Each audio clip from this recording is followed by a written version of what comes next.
share on Facebook. Senator Elizabeth Warren, DMA, has once again made the false claim that she has Native American ancestry. "My mother's family was part Native American," she said in a speech to the National Congress of American Indians Tribal Nations Policy Summit in Washington, D.C., on Wednesday, according to prepared text provided to the Boston Globe.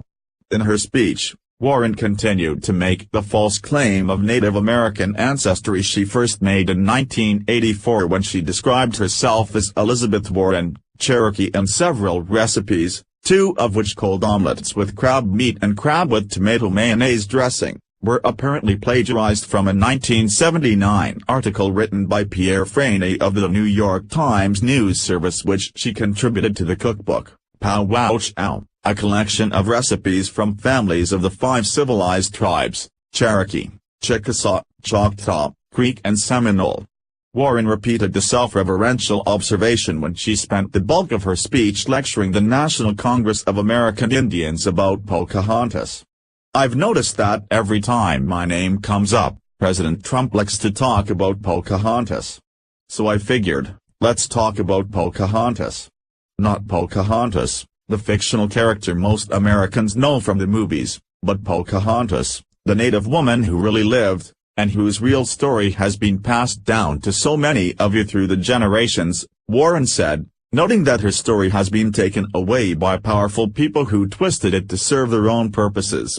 Warren warmed to her theme on social media. That tweet came in response to Donald Trump, who said this in 2016, more than 5 years ago. In May 2012, Breitbart News reported there is absolutely no credible evidence to support Warren's false claim of Native American ancestry.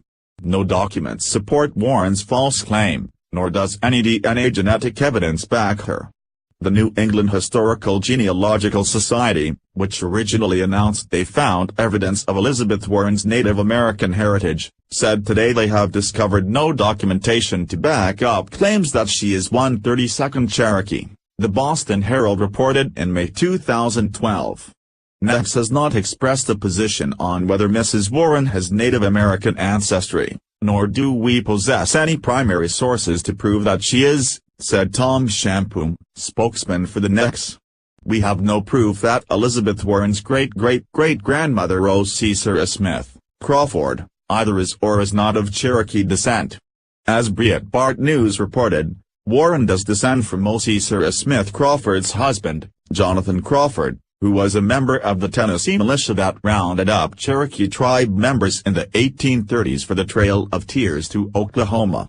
"You won't find my family members on any rolls, and I'm not enrolled in a tribe," Warren conceded, but added, "I never used my family tree to get a break or get ahead.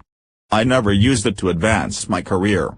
As Breitbart News reported previously, however, beginning in 1986 and continuing into 1995, Warren claimed that she had minority status in the Association of American Law Schools directory.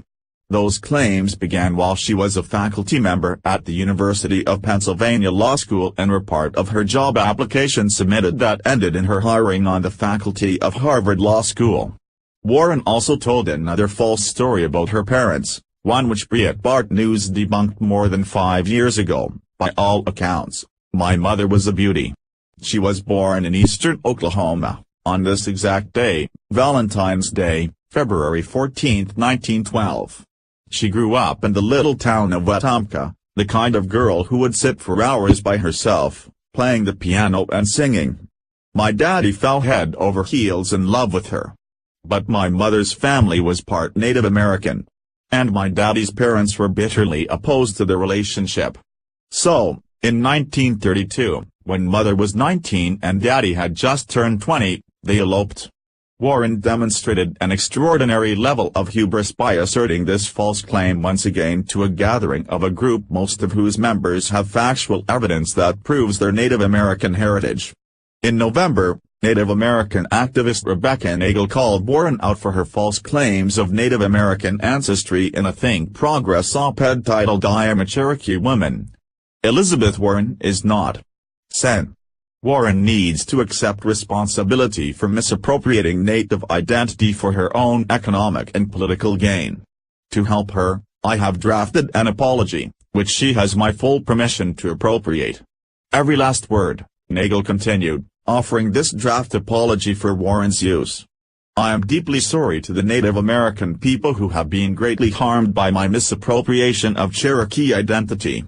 I want to especially apologize to the over 350,000 citizens of Cherokee Nation, Eastern Band of Cherokee Indians and the United Keetoowah Band.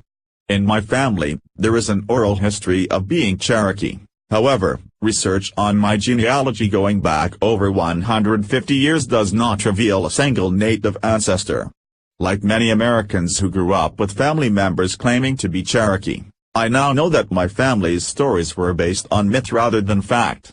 I am not enrolled in any of the 3 federally recognized Cherokee tribes, nor am I an active member of any Cherokee or Native American community.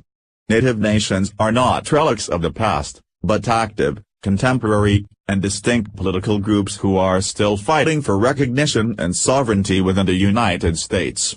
Those of us who claim false Native identity undermine this fight. I am sorry for the real damage that Native Americans have experienced as the debate about my false identity has revived the worst stereotypes and offensive racist remarks, all while Native people have been silenced. I will do my part as a senator to push for the United States to fully recognize tribal nations' inherent sovereignty and uphold our treaty obligations to Native nations. I will use my national platform to advance the rights of Native Americans, and I commit to building real relationships in Indian country as an ally and supporter. Warren ignored Nagel, and offered no such apology in her speech on Wednesday. Share on Facebook.